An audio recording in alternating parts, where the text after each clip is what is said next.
Esto es Arquitectura Acompasada, un podcast del Colegio Oficial de Arquitectos de Madrid, un paseo sonoro para conocer Madrid a través de sus edificios y entornos arquitectónicos. Buenos días, buenas tardes o buenas noches, no importa qué hora sea para ti, estás a punto de descubrir algunos de los secretos mejor guardados de los edificios y entornos arquitectónicos de Madrid. ¿Cuánto he echado de menos yo decir esta frase durante este veranito? Madre mía. Bueno, no me creo yo que no se te haya escapado en algún momento en la piscinita o en un chiringuito.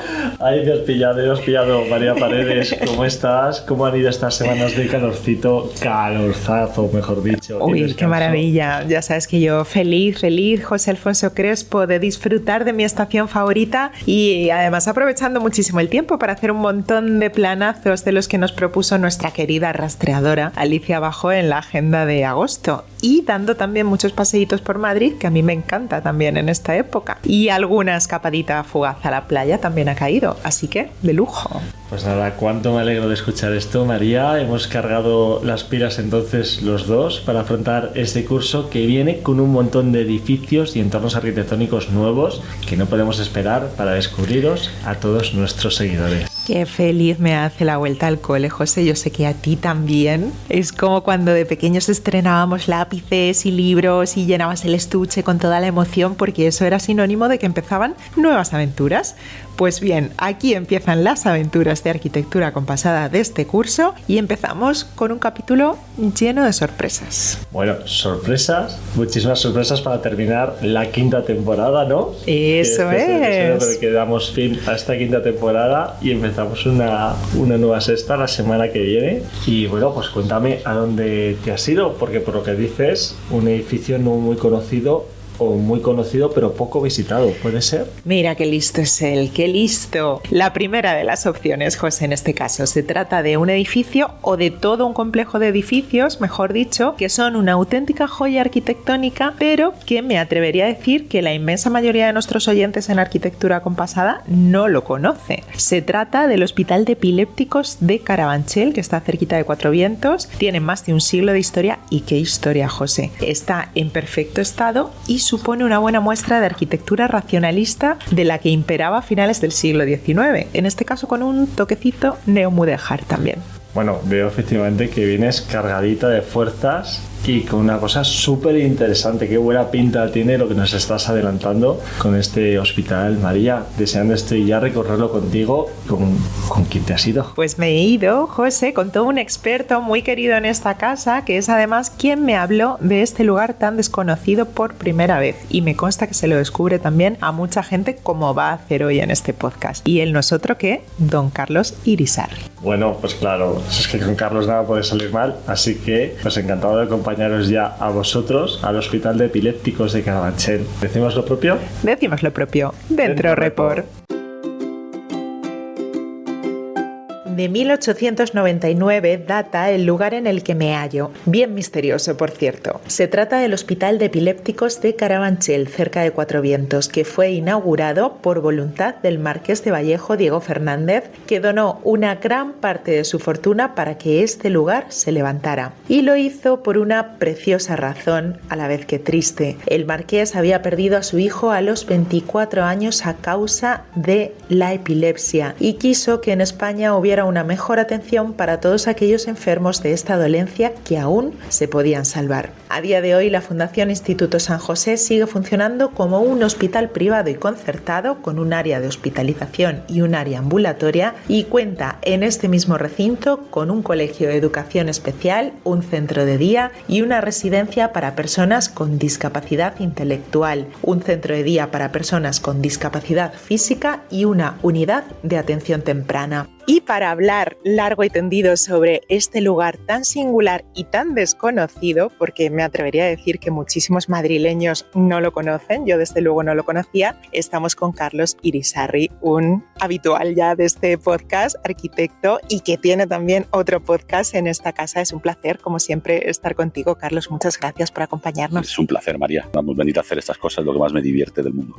Jolín, pues para nosotros es también un auténtico divertimento y además nutritivo positivo porque aprendemos un montón. Y lo primero que te quiero preguntar, Carlos, claro, es un poco más histórico que arquitectónico, pero ¿cuál es un poco el bagaje de este lugar? ¿Quién fue el Marqués de Vallejo? Sí, bueno, pues efectivamente esto, aparte de la arquitectura extraordinaria que ahora comentamos, tiene también una historia. Este es el primer hospital seguramente de Europa especializado en epilepsia. El Marqués de Vallejo tenía un hijo con epilepsia que no consiguió tratar en ningún sitio. Fue por toda España, por parte de Europa. Entonces un epiléptico, estamos hablando de finales del 19, entonces se le metía en un reformatorio o incluso en un manicomio, que no es efectivamente lo adecuado, ¿no? Entonces el Marqués de Vallejo, a la muerte de su hijo, decidió fundar, estamos hablando de 1895, decidió fundar un hospital especializado, o sea, si no me equivoco es el primero de Europa especializado, y entonces compra efectivamente una finca que había ahí al final de Carabanchel, Las Piqueñas, la compra y se la cede para su gestión a los hospitalarios, a la Orden de San Juan de Dios, que es la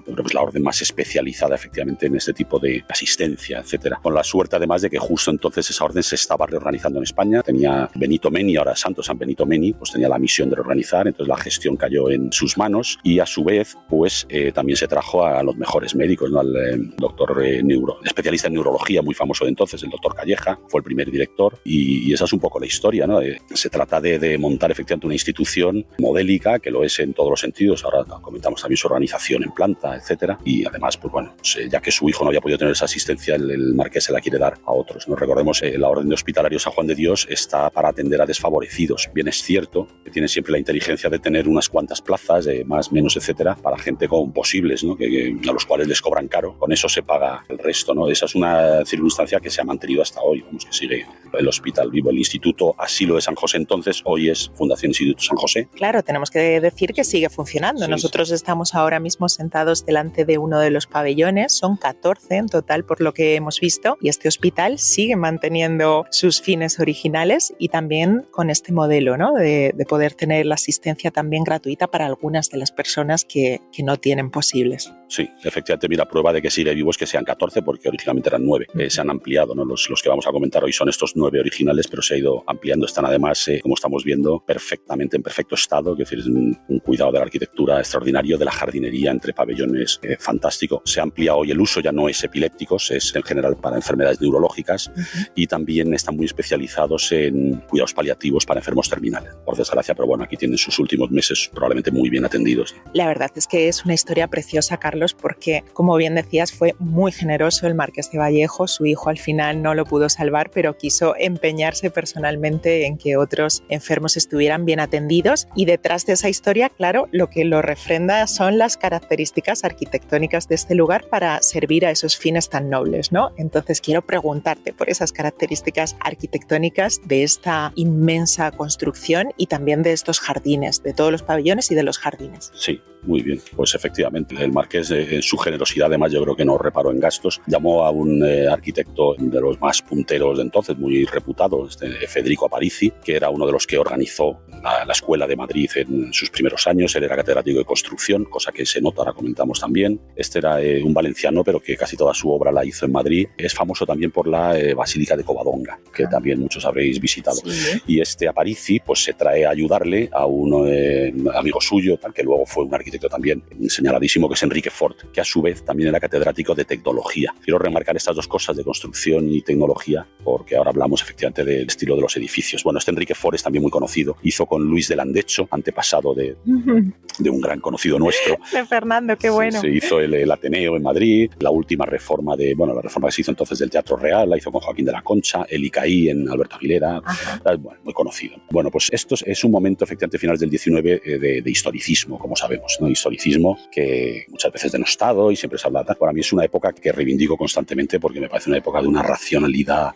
fabulosa, racionalidad que se lleva a la construcción, o sea, los materiales, cómo están puestos, etcétera, siguen una lógica extraordinaria. Y ahora remarco, o sea, los arquitectos eran expertos en construcción y en tecnología, en instalaciones, en salubridad, etcétera, ¿no? Cada detalle de lo que vemos, el estilo es un neomudéjar, que algún crítico lo ha llamado, yo creo que bastante correctamente, neomudéjar tecnológico, ¿no? Es una especie de... ¡Ay, me encanta! Sí, se usa mucho también en industria, la industria de entonces, estos pabellones cocheras de la nave de motores del metro que conocemos, de Antonio Palacios, sí. momento está muy ligado también al modernismo. Es una época interesantísima donde además se estudian las tipologías, se estudia cómo construirlas, con una dificultad además, vamos, yo creo que no sabríamos hoy construir. Claro, y estamos hablando de hace 125 años que tiene esta construcción, tela. Sí, por supuesto, pero vamos, a lo que iba es que también hasta la decoración más, no sé cómo decirlo, más aparentemente inútil, está cuidando parte de un funcionalismo que se ha despreciado muchos años, que un edificio tiene que funcionar materialmente, pero tiene que funcionar también espiritualmente, y tiene que expresar cómo se apoyan las cosas, y tiene que expresar qué es lo que sujeta, incluso pues simples decoraciones florales, etcétera, pues tienen que hacer referencia al uso, a la intención, a cómo concebimos el cosmos, ¿no? Entonces, y qué importante además en un lugar así en el que los enfermos, eso también es un alimento y una curación para ellos, ¿no? Que el entorno sea propicio y sea tan agradable. No, sin duda, que decir, la belleza cura, ¿no? Bueno, yo siempre digo un poco en broma y tal, que unos barrios feos y tal, pues seguramente produzcan psicópatas, ¿no? Y un barrio bonito, es una broma. Pero sí, se entiende perfectamente, es verdad. La estética y la belleza curan. Claro, algo de eso hay. Entonces, bueno, pues es un ornamento que no solo no es delito, sino que está completamente justificado. Es decir, él surge de un proyecto bien hecho. Luego está el tema ya del estudio tipológico de inventar un hospital. Claro, no es realmente un hospital, como pensamos, con un montón de camas y gente. Es un hospital más asistencial, más residencial, que estos son enfermos con problemas cerebrales o lo que sea, que viven aquí. Entonces, otro modo de pensar. De hecho, pues ya te comentábamos antes, mientras veníamos, pues no es un gran edificio, no un gran hospital, como se puede hacer ahora mismo incluso, ¿no? Está dividido en muchos pabellones para que tengan ese aspecto más doméstico, pero también para que formalizar todas las ideas del higienismo de entonces, haya mucha fachada, mucha iluminación, mucha ventilación. Entre pabellón y pabellón, vendréis. Bueno, ahora colgará María alguna... Sí, colgaremos los reels para que lo podáis ver. Es verdad, claro, me llama la atención que no es el típico macro hospital, sino que son muchos pabellones. Y es por esa razón, entonces, Carlos, ¿no? Para que pueda favorecer la luz, el espacio, me imagino la circulación también, ¿no? De los pacientes. Perfectamente pensado, pero digamos que está complementado por una jardinería extraordinaria, cuidadísima. El propio hospital está rodeado, si os acercáis a verlo, etcétera, de un pinar fabuloso que era parte de la finca y que fue plantado por los frailes también, ¿no? Ahora es municipal ese pinar desde hace, no sé, 10, 15 años. No sé, se lo han cedido o lo han vendido, no lo sé. Pero bueno, era parte del recinto, ¿no? Que da esa idea de también curarse en la naturaleza, cómo educarse en la naturaleza, como colegios, etcétera. A mí es un momento, ya digo, que lo reivindico.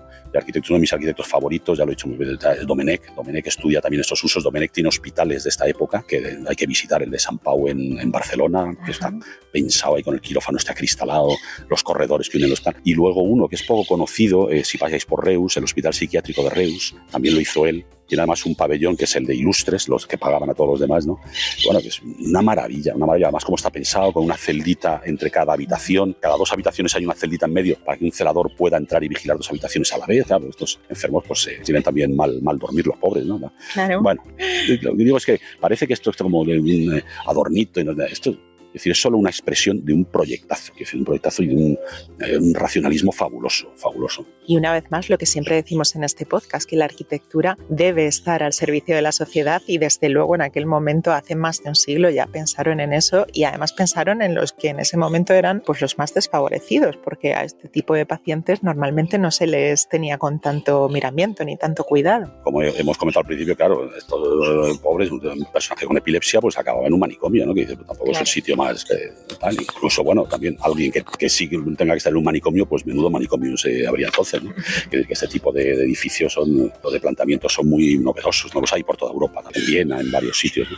Y hay una capilla aquí también, ¿no, Carlos? Sí, hay una capilla, efectivamente. En la cripta está enterrado el hijo del marqués de Vallejo. Están enterrados también los frailes que les tocó estar aquí cuando empezó la guerra civil, porque esto se incautó, lo incautó la República, y estos, los 12 frailes que estaban aquí al cargo, pues fueron fusilados rápidamente y están enterrados aquí también. Vaya, sí. Es que este lugar tiene muchísima historia también, ¿no? Y muchas anécdotas. Sí. Aquí se respiran donde estamos. Sí, en la propia guerra y tal, para que veáis los bandos y tal, ¿no? También luego lo asaltaron los nacionales y también cayeron aquí, no sé si 14 o 15 enfermos cayeron en las refriegas. Aquí hay para todos. Luego hay otra anécdota curiosa que también habla de la generosidad del marqués. El edificio o el conjunto no estaba terminado cuando el desastre de Cuba y Filipinas, y entonces aquí los hospitales, aquí no hacía más que llegar barcos con heridos, con convalecientes, etcétera, que ya no había dónde meterlos. Él prestó, aunque no estaban terminados, los prestó todos los pabellones para que estuvieran alojados aquí mientras se resolvía la situación, y estuvieron aquí casi un año, todo a costa además del Marqués, etc. Soldados heridos en la guerra de Cuba, claro, que fueron hasta 375, me parece, los que fueron atendidos en este lugar antes de que sirviera a su fin, que era el de los enfermos epilépticos, ¿no?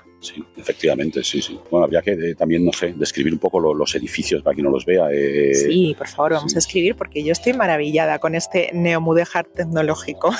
Sí, es un neomudéjar efectivamente muy ligado a su uso, ¿no? Pero vamos, escuelas Aguirre, colegios, decía antes naves de motores de Pacífico, por encontrar paralelismos en Madrid, edificios de Jareño, etcétera. Pues os podéis imaginar, ¿no? El zócalo siempre de gris, ¿no? Expresando el sitio donde está apoyado el edificio, donde hay más peso y también aislándolo del terreno, etcétera. Ladrillo visto, magníficamente trabajado, con detalles de esos, pues, cornisas, modillones, todo tipo de juegos de ladrillo geométricos. Aquí hay unas bandas que me preguntaba María si se pueden llamar cenefas. Supongo que sí, tampoco soy un experto en vocabulario, pero vamos, unas bandas decorativas, unas cenefas de azulejo con motivos florales muy bonitos, que también expresa un poco la higiene, ¿no? Sí, y en blanco y en azul, ¿no? Que efectivamente es como muy higiénico. Sí, siempre da una imagen así muy de limpieza, porque lo es además, ¿no? Que acaba de arreglar el ayuntamiento el pasadizo del Retiro al metro, ¿no? Que está siempre lleno de pintadas, lo ha alicatado, claro, que es casi ya lo único que se puede hacer, aparte de no fomentar las pintadas, pero lo ha alicatado ahí muy bien, ha hecho un mural muy bonito, ¿no? Pero bueno, pues eso, las propias bajantes, porque aquí la bajante no es cualquier cosa, ¿no? Las bajantes están vistas, las bajantes de pluviales, están hechas en plomo perfectamente acabadas, remarcando los detalles donde se entronca el agua con el edificio. Es decir, que todo tiene su uso, todo tiene su ornamento y todo tiene un porqué, ¿no? Es un edificio precioso. Luego la teja vista, ¿no? Que sospecho que esta teja no es la original, pero tampoco soy un experto. Se ve las cubiertas sí están parecen muy arregladas porque han aparecido ventanas de estas inclinadas. Me imagino que ahora tienen un aprovechamiento que antes no tenía. Pues Carlos Irisarri, menudo lujo de visita contigo a este lugar tan especial, tan desconocido como decíamos al principio y en el que se respira tantísima paz. Ha sido un placer escucharte y muchas gracias por acompañarnos. Nada, un placer y efectivamente nos alegramos de que, bueno, ya que hay gente que tiene problemas y está en mal estado, está por lo menos, esté en un entorno magnífico, una cosa maravillosa. La arquitectura al servicio de la sociedad. Pues qué espacio más sorprendente, María, ya lo creo que sí. Me ha encantado conocerlo y pasear junto a vosotros por esos jardines y esos pabellones con tanta historia y tan buen gusto arquitectónico. Y creo que no dejamos a nuestro invitado tranquilo, ¿no? Así es, José. Hoy hemos decidido que vamos a explotar un poquito a nuestro querido Carlos Irisarri, abusando de su buen hacer y generosidad. Así que volvemos con él enseguida. Pues aquí estamos de vuelta en nuestros Secretos del Koan y tenemos con nosotros a un invitado muy especial que lleva también un podcast en esta casa, en el Colegio de Arquitectos, que se titula La Buena Profesión y que está disponible en todas las plataformas y también en la página web del colegio. Un podcast muy distinto a a Arquitectura Compasada, pero desde luego complementario. Él es Carlos Irisarri, arquitecto, y viene a hablarnos de una serie de libros que coordina para la editorial Las Métricas. La colección se llama Pragmática. En concreto vamos a hablar de un libro titulado Cómo gestionar tu estudio de arquitectura y no fracasar, arruinarte o incluso cerrar en el intento. Algo que nos ha parecido súper interesante. Bienvenido, Carlos. Cuéntanos, ¿de dónde surge esta iniciativa? Bueno, esta es una colección absolutamente necesaria. Una cosa, como sabéis, yo doy clase de ontología, de legislación, todas estas partes más, digamos, arduas de la profesión. Y llevo ya muchos años y me he encontrado siempre una abismal falta de bibliografía, una cosa asombrosa. La bibliografía para los alumnos, para preparar clases, quitando, que además aprovecho para saludarle, si no soy el compañero García Arbiti, que tiene y sigue teniendo un magnífico libro de arquitectura legal, algún trabajo de Luis Jurado, que editó el colegio también hace tiempo, etcétera. O sea, una ausencia que contrasta mucho con lo que hay fuera. Yo invito a los arquitectos cuando pasen por Londres que pasen por la librería del Riva y vean, por ejemplo, los manuales que hay allí de profesión, de cómo estimar honorarios, etcétera. Bueno, dicho todo esto, en un viaje también y tal, topé con un libro, un manual de Arthur Gensler. Arthur Gensler es el arquitecto que más factura del mundo, o era, se murió el año pasado, y ya muy mayor escribió un libro de empresa, un libro de cómo había hecho la empresa con sus principios éticos. Bueno, pues efectivamente dije, mira, esto lo necesitan mis alumnos. Contacté, me hice con los derechos, hablé con Ediciones Asimétricas a ver si se atrevían, porque digo, si nadie publica estos libros en España, por algo será, ¿no? Es un riesgo. Se arriesgaron y se publicó con bastante éxito, ¿no? Entonces, bueno, ese es el principio, es el primer número de la colección, y de ahí hasta ahora con este que es el octavo, un libro que, bueno, una temática que os va a costar encontrar algo parecido. y cuyo autor tenemos que decir que es José María Gutiérrez Noguera. Yo quiero preguntarte, Carlos, porque hay una cosa curiosa. Cuando yo hablo con arquitectos, muchas veces me dicen que no les resulta rentable el ejercicio de su profesión, y esto es una cosa a priori chocante, porque uno piensa que la arquitectura tiene que ser per se rentable. Así que, ¿de qué manera les puede ayudar este libro, este título? Absolutamente, absolutamente. Mira, voy a citar dos ejemplos. Uno del propio Gensler, que lo cuenta en su libro. Gensler montó su estudio en los 60 y estuvieron 2 o 3 años con un solo encargo en 3 años, hasta que empezó a ir por las noches a clases de empresa. Y ese fue el punto de inflexión. Dice, de pronto ahí hay unas cosas que son muy sencillas, que nadie las ha contado, presupuesto anual o no sé qué, que te permite primero liberar mucho tiempo y luego tener ordenado el dinero y saber si ganas, si no ganas, si puedes dedicar más tiempo o no, capital. Y ahora, por cerrar el círculo, esto mismo el otro día que hablaba estuvimos en el club de lectura de Asimétricas con el autor, con José María, que es el autor de este libro. José María es un arquitecto que se retira ahora, que ha estado pues 30, 40 años llevando la parte económica de un estudio de éxito. Quiero decir que no es un libro de esto de autoayuda, que tal, sino que es un libro, lo que ha hecho es contar él lo que sabe. Y él decía, bueno, nuestro punto de inflexión fue aprender a hacer un presupuesto anual. Algo tan tonto como sentarnos un par de días en diciembre a hacer la previsión del año siguiente fue nuestro punto de inflexión económico. A partir de ahí empezamos a ganar dinero.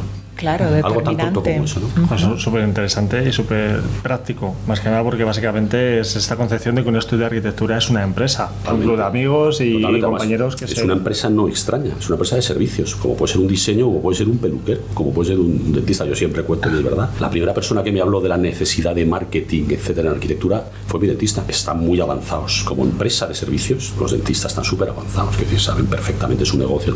Hablo de, estaba yo todavía en la carrera, me prestó un libro de marketing, además digo, marketing para servicios. Es decir, que aprovecho y digo, este libro es útil para cualquier empresa de diseño o de servicios en general. Lo que cuenta aquí es perfectamente homologable. Claro, se puede aplicar a cualquier otro gremio, disciplina, y además es lo que dices, que incluye todos esos ejemplos prácticos, por lo que yo he estado ojeando, y no solo de ese plan de financiación, sino un plan de marketing, cómo elaborarlo, cómo elegir al CEO, que también es muy importante, y en qué debe basarse esa elección, ¿verdad? Los socios, ¿no? Uno tiende a montar sociedades con sus amigos de la escuela, que es error, con tus amigos te vas a cenar, buscas socios, gente que se complemente, gente, etcétera. Ya decía, José María tiene esa virtud, fíjate que lo que está contando ahí, él lo ha probado. Lo digo porque también nos bombardea publicidad, sobre todo últimamente mucha publicidad de estas de no tienes clientes, tengo un método, 5 pasos para tener 20 clientes. Y dices, coño, esta gente no lo ha probado. Y dices, gente, vamos a ver, ¿por qué no lo haces tú en tu estudio? Eso es la competencia que tiene este libro, es decir, libros o cursos o no sé qué, de gente que realmente lo que está vendiendo es un curso, no está vendiendo experiencia, ¿no?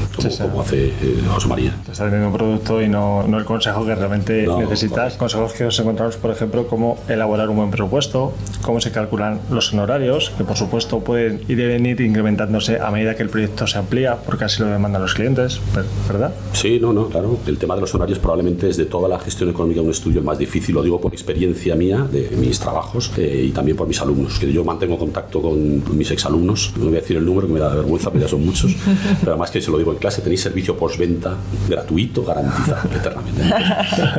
La mayor parte de las consultas que me mandan, egresados ya que llevan 5, 6, 7 años fuera, es, oye, ¿qué le cobra a este hombre? Mira lo que me ha encargado. Es que ningún trabajo es igual a otro, ¿no? Entonces, claro, hay que tener un sistema. Es una de las cosas que me parece que es más complicado, porque yo personalmente, desde el punto de vista de la comunicación, también me cuesta mucho valorar. José, pues eres una empresa de servicios. Claro. O sea, este libro... el libro desde luego me encanta, me lo voy a leer de pie a pa. Estoy deseando porque me parece súper útil para cualquier acción comercial. O sea, puede ser un arquitecto, puede ser un periodista, puede ser un dentista. Sí, o sea, vamos a aprender muchísimo. El arquitecto medio, ya no te lo hablo, el arquitecto medio se mueve en un mundo económicamente absurdo. Fíjate lo que es. Si algún arquitecto, los que está oyendo, alguna vez se ha molestado en hacer una lista de gastos de proyecto, tal, habrá puesto pues tanto de delineación, tanto de colegio, tanto no sé qué, mi sueldo ha sumado y dice, coño, estos son los honorarios. Error, porque si lo que esperas es sacar tu sueldo, para eso vete a una empresa, que tú tienes un negocio, es decir, tu sueldo es un gasto de la empresa. Lo que tienes que hacer es a esa lista de gastos, luego le metes un beneficio, el beneficio de tu empresa, porque claro, el mareo de lo que es una empresa, por muy pequeña que sea, pues tiene que estar remunerado. Si no, la empresa se estanca, tu sueldo del mes. Claro. El mes es un gasto de la empresa. Claro, si tiene trabajas, sentido. te matas por tu sueldo, pues vas a subirte a una empresa y déjate de líos y ya cuando se rompa el ordenador te vas a tomar un café y te olvidas.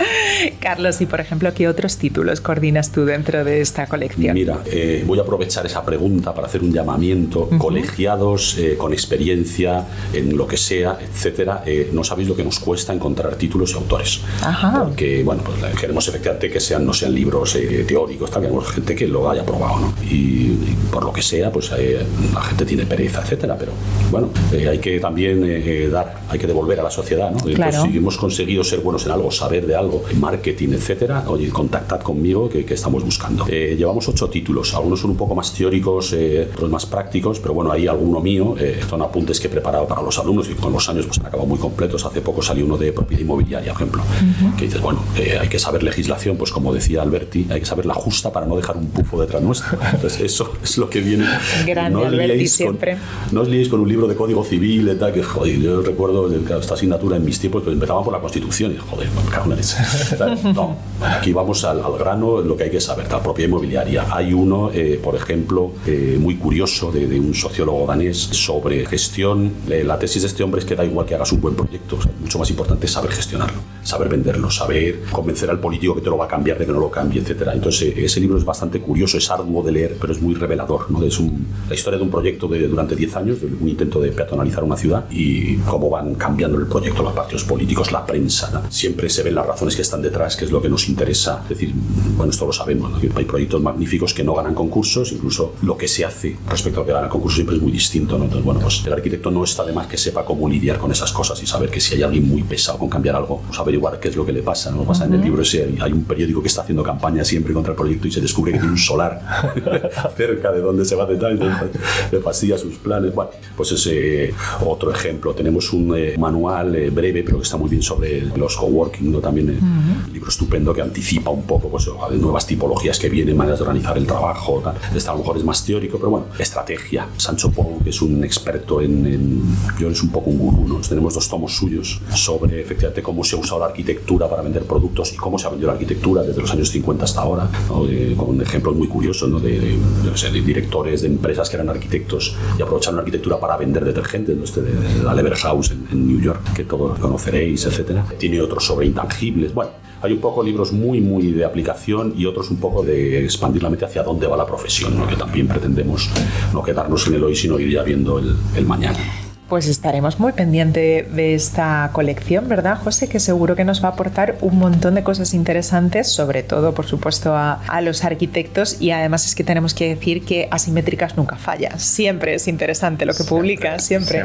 Enhorabuena, Carlos, por esta colección tan interesante, tan práctica, sobre todo para el día a día. Me gusta que sean compañeros que siguen ayudando a compañeros, que eso es ese servicio de postventa que tú dices, es valiosísimo. Hay que devolver lo que aprendemos. Que tus profesores sean tus compañeros es un lujazo enorme, pero que encima luego esos profesores sean ya tus compañeros, ya tú ven como tal y te sigan ayudando, pues se plasma en esta colección maravillosa de Asimétricas, que es un acierto lo que ha hecho como siempre. Nada. Y está siendo un éxito y además me alegro porque es una cadena virtuosa, que decir, que dices tú, autores, que no hay dinero, que decir, no se gana con esto dinero, un autor no está ganando, que está devolviendo, etc. Editores que se han arriesgado, tal, y entonces me alegro que hayan tenido éxito, porque fíjate, esto fue un riesgo.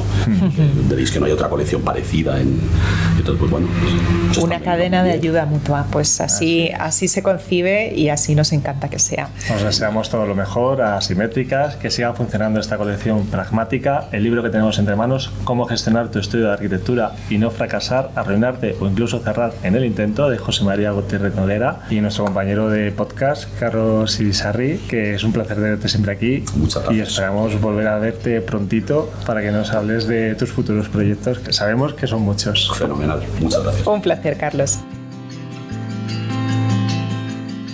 Bueno, ahora sí, hasta aquí ha llegado nuestro episodio número 60, con el que finalizamos nuestra 5ª temporada. Desde luego, como este término taurino me encanta, no hay quinto malo. No hay quinto malo, eso es. Y esta 5ª temporada ha sido espectacular. Así que nada, hemos disfrutado muchísimo. Ya estamos preparados para el primer episodio de la 6ª temporada de Arquitectura Compasada, que será el próximo jueves 12 de septiembre. No os vamos a adelantar muchas cositas, pero bueno, lo que toca ahora es dar paso a quien sabemos que cierra siempre los programas. Claro, porque como nosotros somos de buenas compañías, a quien le vamos a pedir que nos acompañe ahora es a nuestra queridísima rastreadora, que ya ha vuelto también de vacaciones como José y como yo, y la estoy viendo con carita de haber disfrutado y de traer un montón de planazos para hacernos más ligera esta vuelta. Pues nada, os dejamos con ella, con su morenazo, con que no la veis, está hiper morena, para conocer todos esos planes, para hacer más llevadera la pendiente de septiembre. Y mientras tanto nosotros os decimos hasta la semana que viene. Pues sí, ya he vuelto yo también de unas estupendas vacaciones en las que debo confesar que he paseado alzando la vista mucho. ¿Por qué será, María? Pero ya lo que toca es volver a la rutina, que la vida cultural de la Comunidad de Madrid también recupera el pulso tras las merecidas vacaciones estivales. Así que, tomad nota.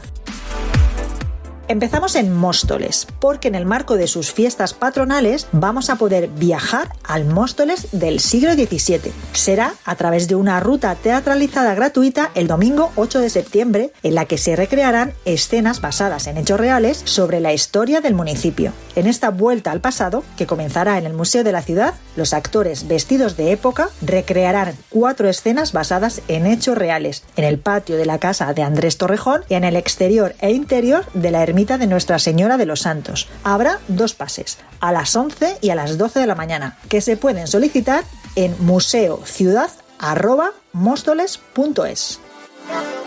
Os proponemos también un recorrido guiado por uno de los espacios más desconocidos de la ciudad de Madrid, las Galerías de Agua de Amaniel, un lugar ubicado entre los distritos de Tetuán y Moncloa por el que fluía el agua que abastecía la ciudad en el siglo XVII. El tramo visitable de 50 metros del viaje de agua de Amaniel es una infraestructura hidráulica de suministro de agua a la ciudad mandada a construir por Felipe III en 1613, que recogía el agua del subsuelo del norte de la ciudad para llevarla a través de galerías subterráneas al Palacio Real. Tras un proceso de rehabilitación de uno de sus tramos, ahora puede ser visitado de manera gratuita para conocer en profundidad su historia y las curiosidades que giran en torno a alguno de los viajes de agua del subsuelo madrileño. Actualmente se están llevando a cabo 2 itinerarios, desde Dehesa de la Villa o Dehesa de Amaniel hasta el Arca Vieja de Amaniel o Caño Gordo, donde se encuentra el tramo visitable del viaje de agua de Amaniel. El segundo de los trayectos visitables transcurre en superficie, desde el Arca Vieja de Amaniel o Caño Gordo hasta el Museo de los Caños del Peral en la estación del Metro de Ópera.